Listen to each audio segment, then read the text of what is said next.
received a hate comment and I feel like I need to address it in some way. The biggest takeaway here is that, yes, some people really do want advice from professionals who have lived a similar experience to themselves. Normally, I wouldn't give a hate comment a second thought, but this one's tied up in so much misinformation that it prompted me to make this video. This isn't the first time I've heard a comment similar to this in my career, but I wanted to take this as an opportunity to educate anyone who may kind of align with what the comment said. And while it might not change their opinion or your opinion if it's yours, that's totally fine. That's your opinion and you're entitled to it. But just because that's your opinion doesn't mean that's everyone's opinion. Hello and welcome to Amanda Widener Wellness. My name's Amanda. I'm so excited to have you here. On this channel, we talk about all things weight loss, weight management, tools like GLP-1s, fitness, nutrition, and everything in between.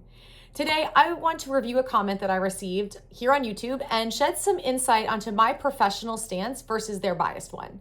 But before I do that, I have a disclaimer.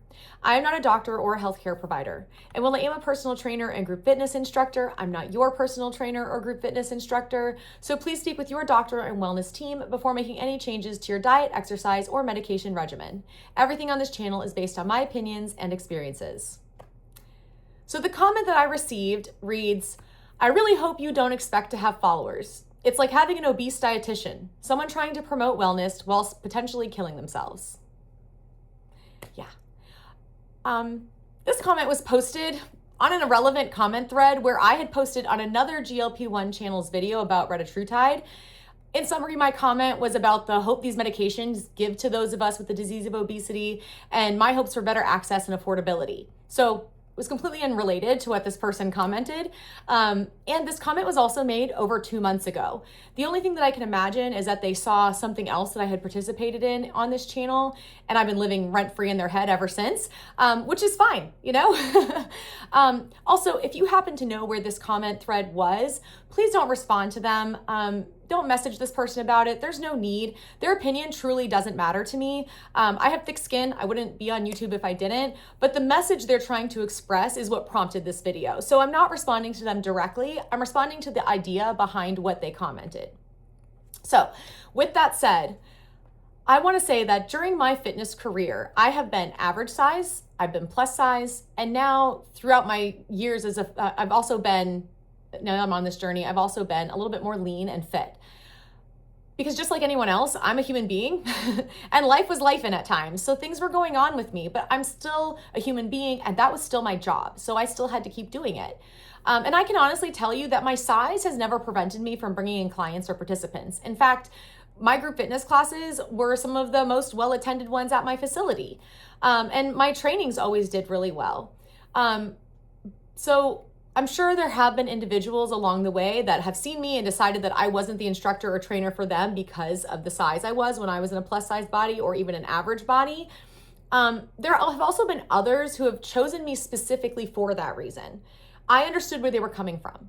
And being the fat trainer or the formerly fat trainer allows me to have a personal firsthand experience with the unique mindset, struggles, and body mechanics of someone who's living in an obese body. So I understand the struggles with nutrition and understanding the concepts of nutrition, but still needing help with putting those into action. I understand how movements feel on an obese body, and I can offer modifications that other trainers might not think of because they don't understand how an obese body moves and how things can feel when you're carrying around extra body weight. I have a better understanding of when to push and when to pull back during sessions because many times when you're going to a class or a trainer, you're looking for someone to push you. But when you're in an obese body, there is a limit to how much you can be pushed before you just can't be pushed anymore. And I have a really good firsthand experience with how far someone can usually be pushed. Now, of course, we're all individuals and that's going to vary by person, but I do have a better understanding than that than some of my counterparts because I've lived it. I also have a full understanding of the mental load that being in an obese body and moving through daily life, and then on top of that, getting to the gym can put on someone, right? People who haven't lived in an obese body don't understand just how overwhelming living a normal daily life can be. Things that are easier in a more lean body feel almost impossible in an obese body, no matter how fit you are. Like I said, I was 284 pounds when I started my journey, and I was still teaching fitness classes, and I was jumping and lunging and squatting, and I was able to give people a really hard workout. But it was hard and it was challenging, and I had to be really thoughtful and intentional with the way that I moved my body to achieve that in ways that I don't have to be as thoughtful or intentional now. I'm able to just do them. I also understand, without judgment, considerations for my obese participants like seat sizing and equipment weight limits, and how sensitive you need to be when approaching these topics with others. I know that I have personally been in situations with doctors and nurses and trainers as well, where that was just a normal conversation they had with straight sized people. And so when they had those conversations, they were used to doing them in public around others where it wasn't really sensitive, and they were able to just approach it very bluntly. But the truth is, when you're talking to somebody in an obese body, those things are incredibly embarrassing for many of us, and they can be very difficult to talk about for many of us. And so that needs to be a judgment-free, private conversation that is handled with care. And I understand how to approach these topics because I've lived through having those conversations and being uncomfortable during them myself. I also know from personal experience what questions and conversations might be more embarrassing to someone in an obese body versus someone who is not, right? So someone who is not in an obese body might not find talking about getting your waist measurements embarrassing, or they might not think about talking about what shirt size you wear as being embarrassing.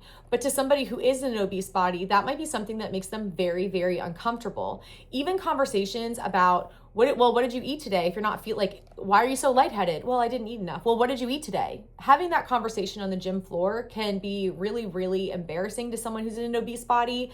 Many times we either want to over or under explain what we were eating, and that's not really necessary, right? So I understand that as someone who's lived this experience myself. I really want to just put down into words how important it is to understand that every client and participant who walks through the doors of a gym is coming in for a different reason. Some people are looking to be the stereotype, and some people are just looking for a way to live their daily lives a little bit better. Some people are looking to fix one health marker and they don't care if they lose a pound, and some people are looking to lose large amounts of weight. Everyone has a different journey and a different reason and a different why, and we need to understand that. So it's really important to just reiterate that not every person who comes into the gym wants a hard body. And not every person that comes into the gym for a trainer wants a hard body trainer. Not everyone wants an average looking trainer either. Some want a trainer who has lost a lot of weight and built muscle, right? Kind of like I've done now. Some want the stereotype. They want that hard body trainer. So it's really important to note that some also want the trainer who looks just like them, or who has looked just like them at some point, right? Some people are really looking for that comfort with knowing that they are working with someone who really understands them. And that is a true fact. There are so many people who come through the door of a facility who feel like they're already intimidated because they feel like everyone who works there is super fit and always has been fit. They've always been in this lean body, and they just couldn't possibly relate to them. And they're just going to throw a bunch of exercises at them, and they're never going to really understand or relate to what they're going through. And it's kind of a waste of time. But that's so not true. There are so many people who have lived with obesity, who have found wellness, whatever means that is. Yes, some of it was natural through diet and exercise. Some of it was after weight loss surgery. They changed their lifestyle around, they've been able to maintain it, and they're living really great, healthy lives, and they're super fit. And others, like myself, have had to use additional tools in addition to diet and exercise, like a GLP-1, to manage and regulate their body so that they can achieve the goals they've been seeking, right? I was losing weight before I started taking my GLP-1 medication, but it was very slow, and it had progressed very slowly, and it was slowing down quickly. So that was leading me to believe that I was going to end up hitting a set point weight and staying there in an obese body, even though I had been working really hard on nutrition and exercise. I just wasn't able to overcome certain things in my body and in my brain without this additional tool. And so I have no shame in admitting that I used a GLP-1 to help regulate my body and manage the chronic disease of obesity, which I have, so that I can get out of that obese body and be in a lean and more fit body and live this lifestyle that I want. And I can coach others in this body to live the lifestyle they want, whether that's with a GLP-1, without a GLP-1, after bariatric surgery, without bariatric surgery, if they've always been lean and they just want to get leaner, if they've always been average and they want to get more fit, if they have been overweight and they want to lose weight and not get super fit, whatever that is, I'm here to support my clients and what their goals are. So it's really, really just important to note that some people are walking through those doors hoping that there's someone in that facility who looks like them or who has lived like them and can understand what they're going through. Having different body types, having different experiences in life, and a variety of training and education allows people to find a trainer or an instructor who makes them feel comfortable and safe. And helping participants and clients feel safe and comfortable is the name of the game in the fitness industry. That's what this is really all about. We should all be cheering on anyone who comes to the gym looking to be more active and improve their lifestyle in some way. So let's recognize that in order for some people to make that change, to come through the door in the first place, they need to feel comfortable with the person who's leading them through this program. There is room for all of us in fitness. Fitness is about more than just aesthetics. It's not just what's on your Instagram reels. It's about movement, mobility, confidence building, decreasing health risks.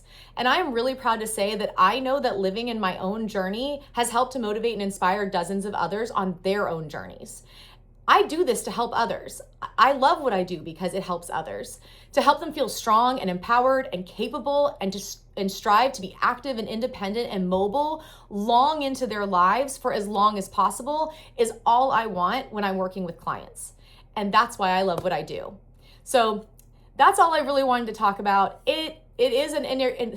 Fitness is an area where there's room for everybody, and we really need to move away from thinking that it's just about one way. There is no one way to do fitness. It's not, well, I have always been lean and fit, and I've always ate well, and I've always exercised, and so I'm the only kind of person who can be a trainer. That's not true, because that's not the only type of people who are going to come through the doors looking for help in health and wellness. There are going to be people coming through the door who are looking for those types of trainers, but there's also going to be others coming through the door who are looking for someone who understands and relate to them to make it feel accessible and safe.